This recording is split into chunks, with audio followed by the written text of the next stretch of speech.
السميع العليم من الشيطان الرجيم. بسم الله الرحمن الرحيم. قال فما خطبكم أيها المرسلون قالوا إنا أرسلنا إلى قوم مجرمين لنرسل عليهم حجارة من طين مسومة عند ربك للمسرفين فأخرجنا من كان فيها من المؤمنين فما وجدنا فيها غير بيت من المسلمين وتركنا فيها آية للذين يخافون العذاب الأليم. وفي موسى إذ أرسلناه إلى فرعون بسلطان مبين فتولى بركنه وقال ساحر أو مجنون فأخذناه وجنوده فنبذناهم في اليم وهو مليم. وفي عاد إذ أرسلنا عليهم الريح العقيم ما تذر من شيء أتت عليه إلا جعلته كالرميم. وفي ثمود إذ قيل لهم تمتعوا حتى حين فعتوا عن أمر ربهم فأخذتهم الصاعقة وهم ينظرون فما استطاعوا من قيام وما كانوا منتصرين. وقوم نوح من قبل إنهم كانوا قوما فاسقين.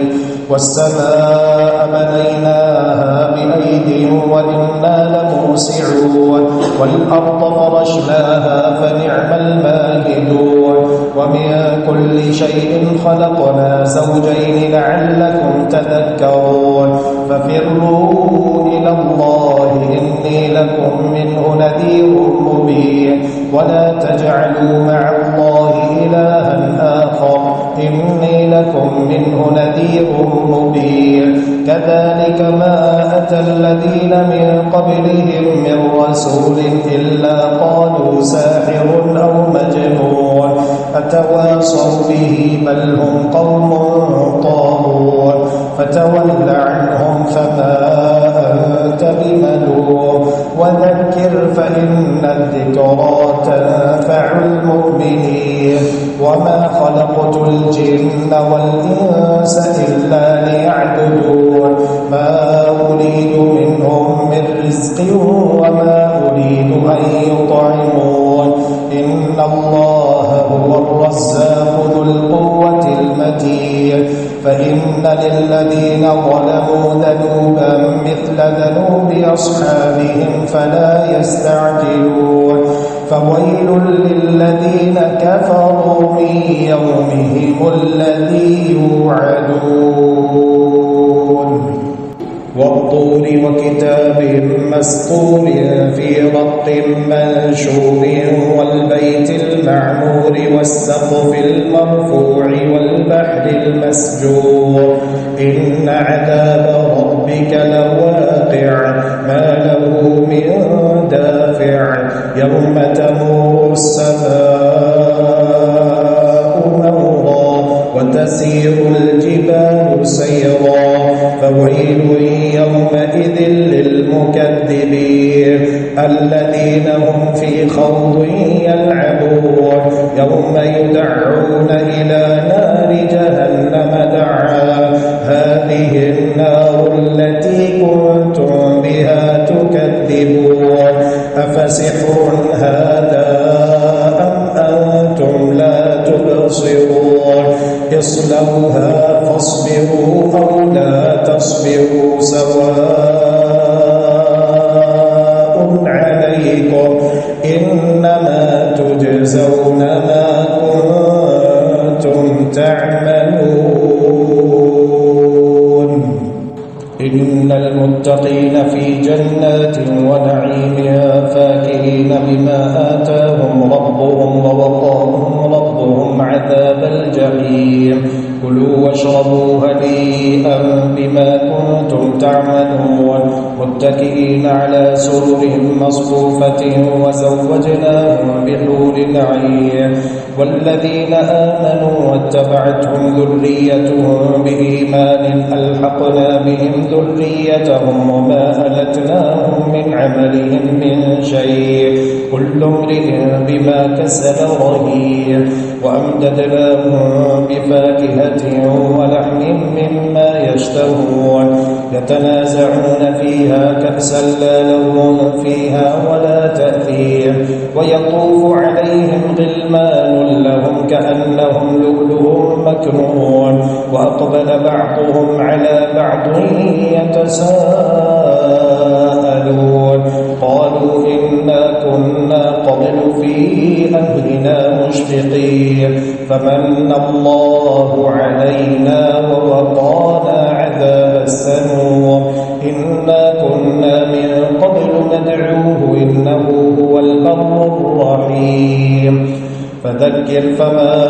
أنت بنعمة ربك بكاهن ولا مجنون أم يقولون شاعر نتربص به ريب المنون قل تربصوا فإني معكم من المتربصين أم تأمرهم أحلامهم بهذا أم هم قوم طاغون أم يقولون تقوله بل لا يؤمنون فليأتوا بحديث مثله إن كانوا صادقين أم خلقوا من غير شيء أم هم الخالقون أم خلقوا السماوات والأرض بل لا يوقنون أم عندهم خزائن ربك أم هم المسيطرون أم لهم سلم يستمعون فيه فليأت مستمعهم بسلطان مبين أم له البنات ولكم البنون أم تسألهم أجرا فهم من مغرم مثقلون أم عندهم الغيب فهم يكتبون أم يريدون كيدا فالذين كفروا هم المكيدون أم لهم إله غير الله سبحان الله عما يشركون وإن يروا كسفا من السماء ساقطا يقولوا سحاب مركوم فذرهم حتى يلاقوا يومهم الذي فيه يصعقون يوم لا يغني عنهم كيدهم شيئا ولا هم ينصرون وإن للذين ظلموا عذابا دون ذلك ولكن أكثرهم لا يعلمون واصبر لحكم ربك فإنك بأعيننا وسبح بحمد ربك حين تقوم ومن الليل فسبحه وإدبار النجوم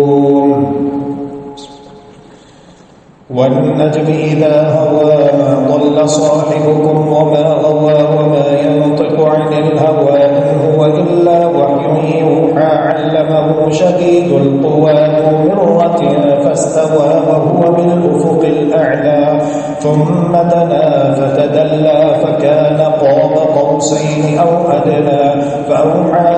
إلى عبده ما أوحى ما كذب الفؤاد ما رأى أفتمارونه على ما يرى ولقد رآه نزلة أخرى عند سدرة المنتهى عندها جنة المأوى إذ يغشى السدرة ما يغشى ما زاغ البصر وما طغى لقد رأى من آيات ربه الكبرى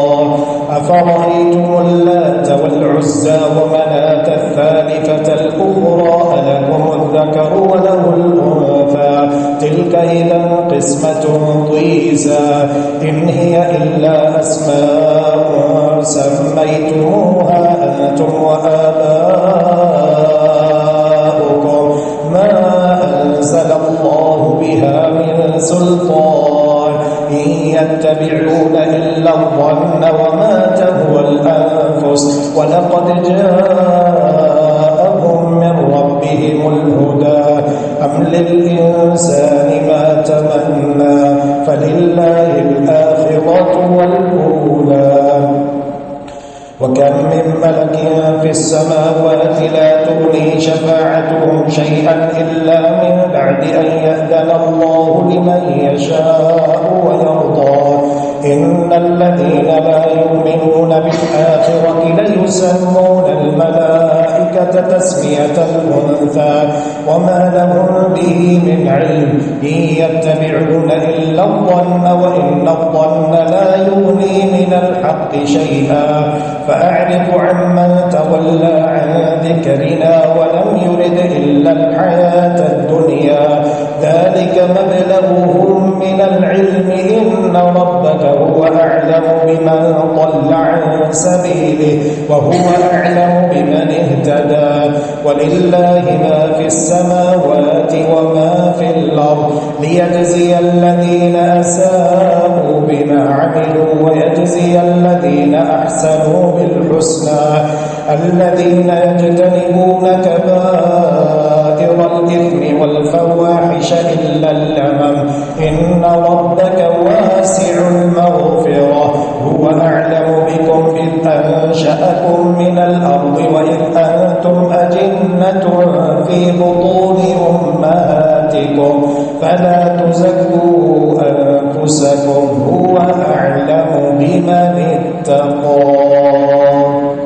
أفرأيت الذي تولى وأعطى قليلا وأكدى أعنده علم الغيب فهو يرى أم لم ينبأ بما في صحف موسى وإبراهيم الذي وفى ألا تزر وازرة وزر أخرى وأن ليس للإنسان إلا ما سعى وأن سعيه سوف يرى ثم يجزاه الجزاء الأوفى وأن إلى ربك المنتهى وأنه هو أضحك وأبكى وأنه هو أمات وأحيا وأنه خلق الزوجين الذكر والأنثى من نطفة إذا تمنى وأن عليه النشأة الأخرى وأنه هو أغنى وأقنى وأنه هو رب الشعرى وأنه أهلك عادا الأولى وثمود فما أبقى وقوم نوح من قبل إنهم كانوا هم أظلم وأطغى والمؤتفكة أهوى فغشاها ما غشى فبأي آلاء ربك تتمارى هذا نذير من النذر الأولى أزفت الآزفة ليس لها من دون الله كاشفة أفمن هذا الحديث تعجبون وتضحكون ولا تبكون وأنتم سامدون فاسجدوا لله واعبدوا اقتربت الساعة وانشق القمر وإن يروا آية يعرضوا ويقولوا سحر مستمر وكذبوا واتبعوا أهواءهم وكل أمر مستقر ولقد جاءهم من الأنباء ما فيه مزدجر حكمة بالغة فما تغني النذر فتول عنهم يوم يدعو الداعي إلى شيء نكر خش عن أبصارهم يخرجون من الأجداث كأنهم جراد منتشر مهطعين إلى الداعي يقول الكافرون هذا يوم عسير كذبت قبلهم قوم نوح فكذبوا عبدنا وقالوا مجنون وازدجر فدعا ربه أني مغلوب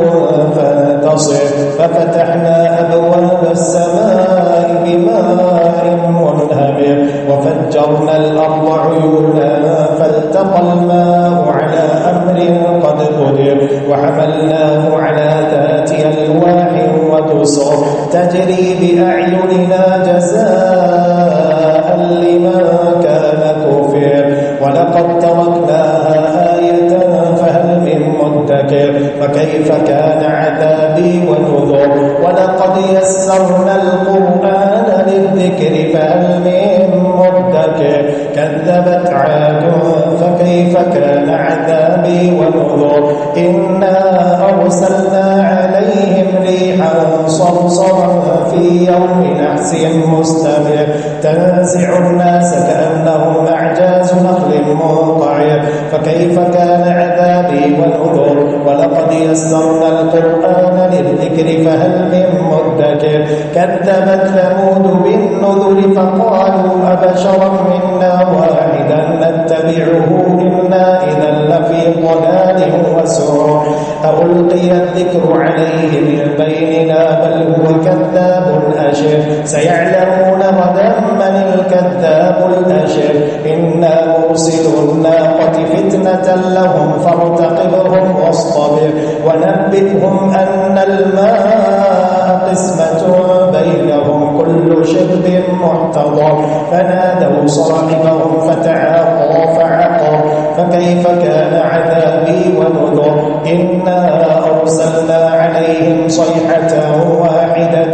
فكانوا كهشيم المحتضر ولقد يسرنا القرآن للذكر فهل من كذبت قوم لوط بالنذر إنا أرسلنا عليهم حاصبا إلا آل لوط نجيناهم بسحر نعمة من عندنا كذلك نجزي من شكر ولقد أنذرهم بطشتنا فتماروا بالنذر ولقد راودوه عن ضيفه فطمسنا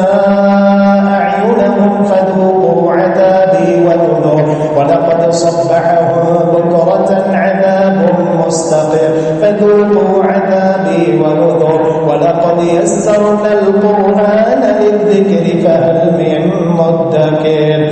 ولقد جاء فرعون النذر كذبوا بآياتنا كلها فأخذناهم أخذ عزيز مقتدر أكفاركم خير من أولئكم أم لكم براءة في الزبر أم يقولون نحن جميع منتصر سيهزم الجمع ويولون الدبر سيهزم الجمع ويولون الدبر بل الساعة موعدهم والساعة أدهى وأمر إن المجرمين في ضلال وسعر يوم يسحبون في النار على وجوههم ذوقوا مس سقر إن المجرمين في ضلال وسعر يوم يسحبون في النار على وجوههم ذوقوا مس سقر إنا كل شيء خلقناه بقدر وما أمرنا إلا واحدة كلمح بالبصر ولقد أهلكنا أشياعكم فهل من مدكر وكل شيء فعلوه في الزبر وكل صغير وكبير مستطر إن المتقين في جنات ونهر في مقعد صدق عند مليك مقتدر الرحمن علم القرآن خلق الإنسان علمه البيان الشمس والقمر بحسبان والنجم والشجر يسجدان والسماء رفعها ووضع الميزان ألا تطغوا في الميزان وأقيموا الوزن بالقسط ولا تخسروا الميزان والأرض وضعها للأنام فيها فاكهة والنخل ذات الأكمام والحب ذو العصف والريحان فبأي آلاء ربكما تكذبان خلق الإنسان من صلصال كالفخار وخلق الجان من مارج من نار فبأي آلاء ربكما تكذبان رب المشرقين ورب المغربين فبأي آلاء ربكما تكذبان مرج البحرين يلتقيان بينهما برزق لا يبغيان فبأي آلاء ربكما تكذبان يخرج منهما اللؤلؤ والمرجان فبأي آلاء ربكما تكذبان وله الجوار المنشآت في البحر كالأعلام فبأي آلاء ربكما تكذبان كل من عليها فان ويبقى وجه ربك ذو الجلال والإكرام آلاء ربكما تكذبان يسأله من في السماوات والأرض كل يوم هو في شأن فبأي آلاء ربكما تكذبان سنفرغ لكم أيها الثقلان فبأي آلاء ربكما تكذبان يا معشر الجن والإنس إن استطعتم أن تنفذوا من أقطار السماوات والأرض فانفذوا لا تنفذون إلا بسلطان فبأي آلاء ربكما تكذبان يرسل عليكما شواظ من نار ونحاس فلا تنتصران فبأي آلاء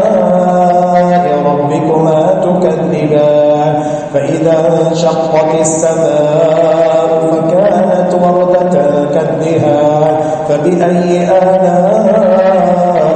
ربكما تكذبان فيومئذ لا يسأل عن ذنبه إنس ولا جان فبأي آلاء ربكما تكذبان يعرف المجرمون بسيماهم فيؤخذ بالنواصي والأقدام فبأي آلاء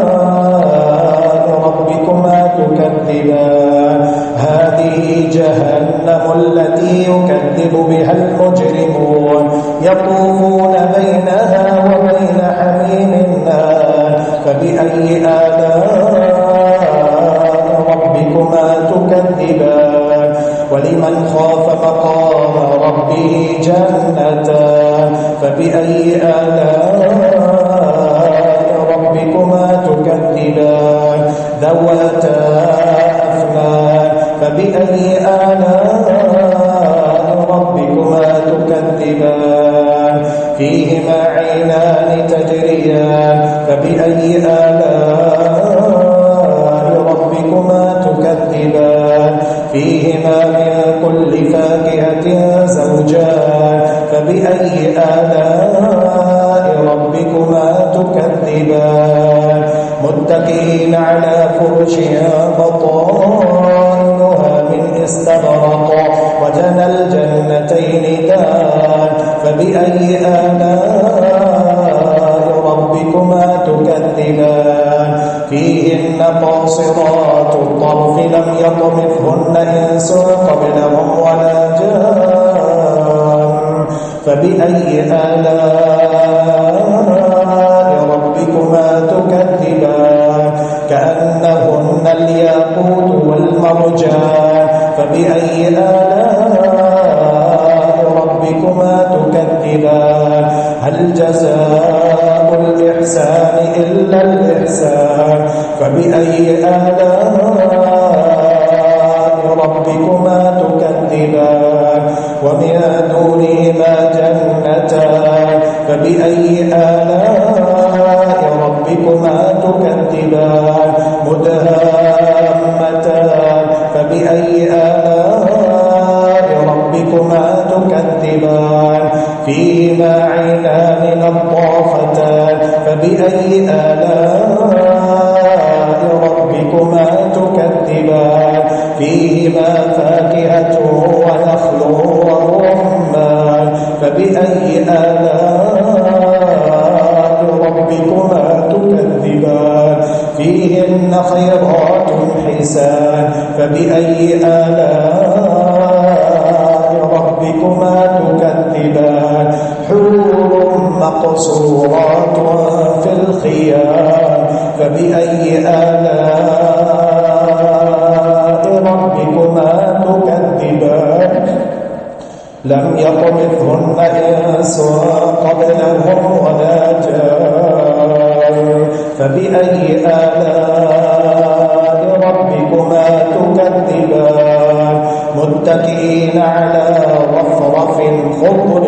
وعبقري حسان فبأي آلاء ربكما تكذبان تبارك اسم ربك ذي الجلال والإكرام إذا وقعت الواقعة ليس لوقعتها كاذبة خافضة رافعة إذا رجت الأرض رجا وبست الجبال بسا فكانت هباء منبثا وكنتم أزواجا ثلاثة فأصحاب الميمنة ما أصحاب الميمنة وأصحاب المشأمة ما أصحاب المشأمة والسابقون السابقون أولئك المقربون في جنات النعيم على سرر متقابلين يطاف عليهم بكأس من معين لا يصدعون عنها ولا ينزفون وفاكهة مما يتخيرون ولحم طير مما يشتهون وحور عين كأمثال اللؤلؤ المكنون جزاء بما كانوا يعملون لا يسمعون فيها لغوا ولا تأثيما إلا قيلا سلاما سلاما وأصحاب اليمين ما أصحاب اليمين في سدر مخضود وطلح منضود وظل ممدود وماء مسكوب وفاكهة كثيرة لا مقطوعة ولا ممنوعة وفرش مرفوعة إنا أنشأناهن إنشاء فجعلناهن أبكارا عربا أترابا لأصحاب اليمين ثلة من الأولين وثلة من الآخرين وأصحاب الشمال ما أصحاب الشمال في سموم وحميم وظل من يحموم لا بارد ولا كريم إنهم كانوا قبل ذلك مترفين وكانوا يصرون على الحنث العظيم وكانوا يقولون أئذا متنا وكنا ترابا وعظاما أئنا لمبعوثون أو آباؤنا الأولون قل إن الأولين والآخرين لمجموعون إلى ميقات يوم معلوم ثم إنكم أيها الضالون المكذبون لآكلون من شجر من زقوم فمالئون منها البطون فشاربون عليه من الحميم فشاربون شرب الهيم هذا نزلهم يوم الدين نحن خلقناكم فلولا تصدقون أفرأيتم ما تمنون أأنتم تخلقونه أم نحن الخالقون نحن قدرنا بينكم الموت وما نحن بمسبوقين على أن نبدل أمثالكم وننشئكم فيما لا تعلمون ولقد علمتم النشأة الأولى فلولا تذكرون أفرأيتم ما تحرثون أأنتم تزرعونه أم نحن الزارعون لو نشاء لجعلناه حطاما فظلتم تفكهون إنا لمغرمون بل نحن محرومون أفرأيتم الماء الذي تشربون أأنتم أنزلتموه من المزن أم نحن المنزلون لو نشاء جعلناه أجاجا فلولا تشكرون أفرأيتم النار التي تورون أأنتم أنشأتم شجرتها أم نحن المنشئون نحن جعلناها تذكرة ومتاعا للمقوين فسبح باسم ربك العظيم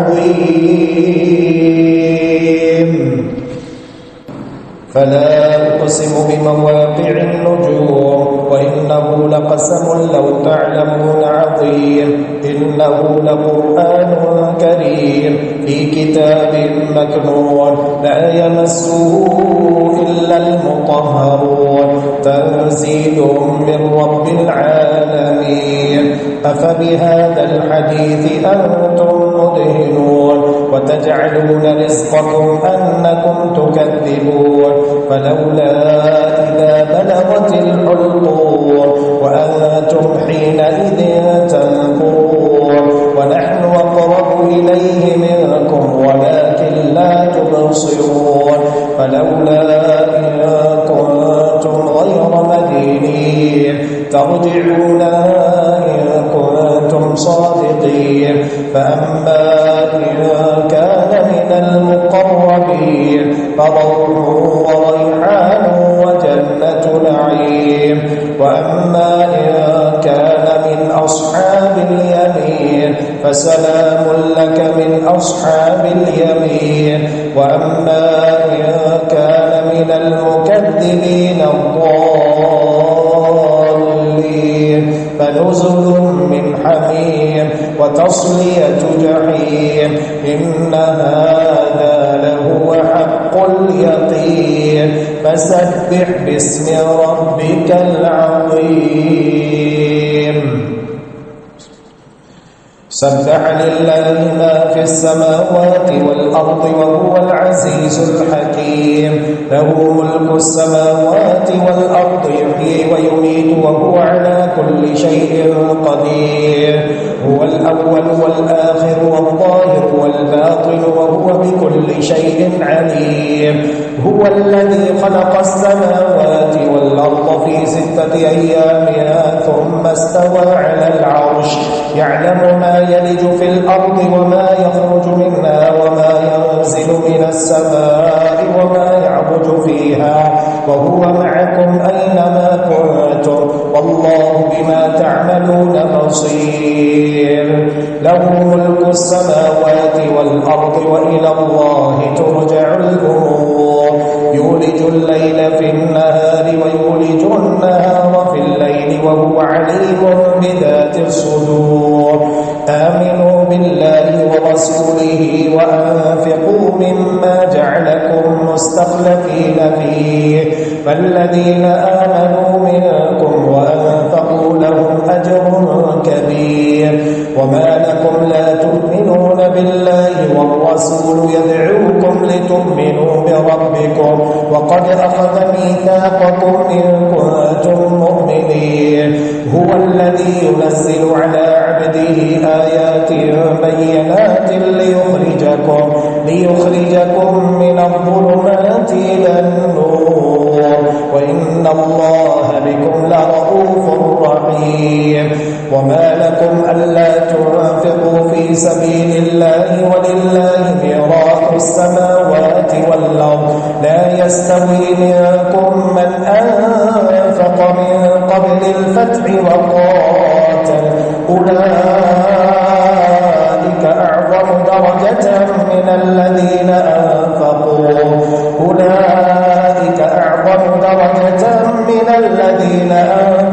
من بعد وقاتلوا وكلا وعد الله الحسنى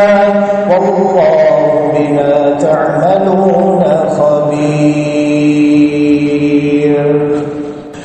من ذا الذي يقرض الله قرضا حسنا فيضاعفه له وله أجر كريم يوم ترى المؤمنين والمؤمنات يسعى نورهم بين أيديهم وبأيمانهم بشراكم اليوم جنات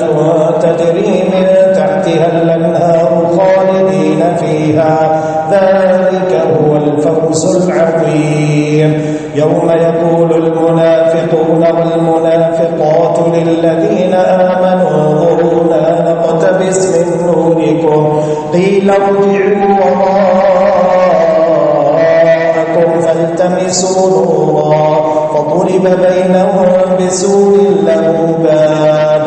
باطنه فيه الرحمة وظاهره من قبله العذاب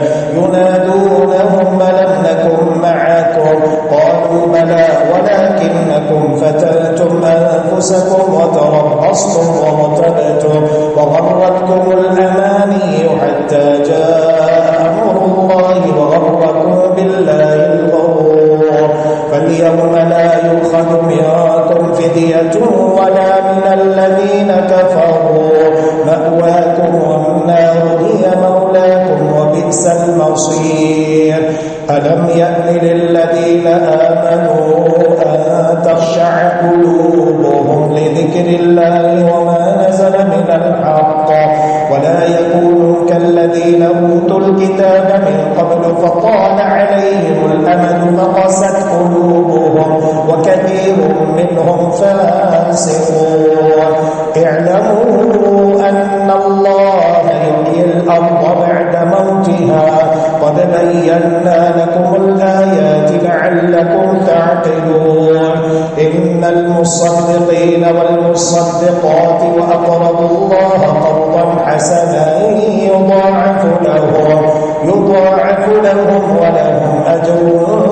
كريم والذين آمنوا بالله ورسله أولئك هم الصديقون والشهداء عند ربهم لهم أجرهم ونورهم والذين كفروا وكذبوا بآياتنا أولئك أصحاب الجحيم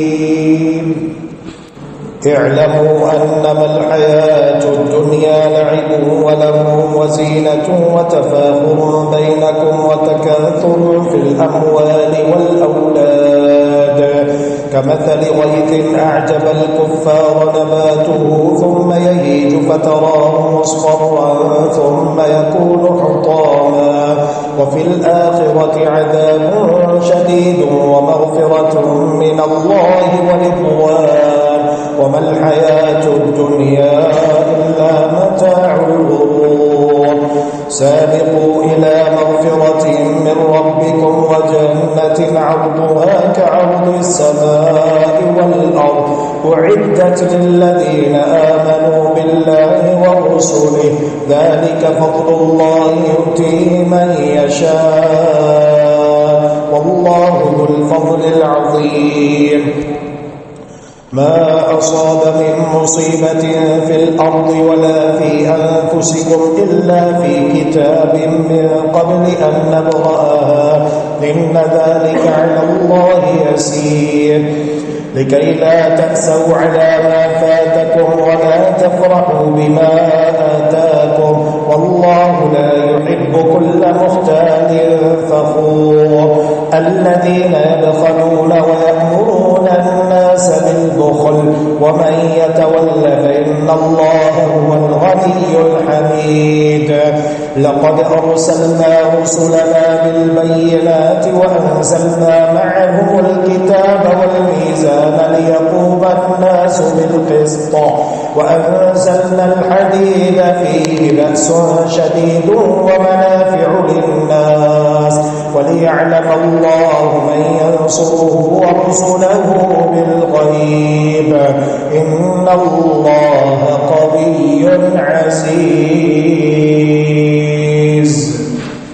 ولقد أرسلنا نوحا وإبراهيم وجعلنا في ذريتهما النبوة والكتاب فمنهم مهتد وكثير منهم فاسقون ثم قفينا على آثارهم برسلنا وقفينا بعيسى ابن مريم وآتيناه الإنجيل وجعلنا في قلوب الذين اتبعوه رأفة ورحمة ورهبانية ابتدعوها ما كتبناها عليهم إلا ابتغاء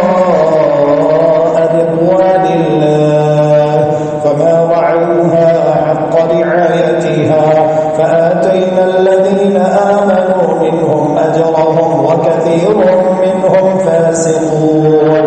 يا أيها الذين آمنوا اتقوا الله وآمنوا برسوله يؤتكم كفلين من رحمته ويجعل لكم نورا تمشون به ويغفر لكم والله غفور رحيم لئلا يعلم أهل الكتاب ألا يقدرون على شيء من فضل الله وأن الفضل بيد الله يؤتيه اللهم إنك عفو تحب العفو فاعف عنا اللهم إنك عفو تحب العفو فاعف عنا إلهنا فاعف عنا فاعف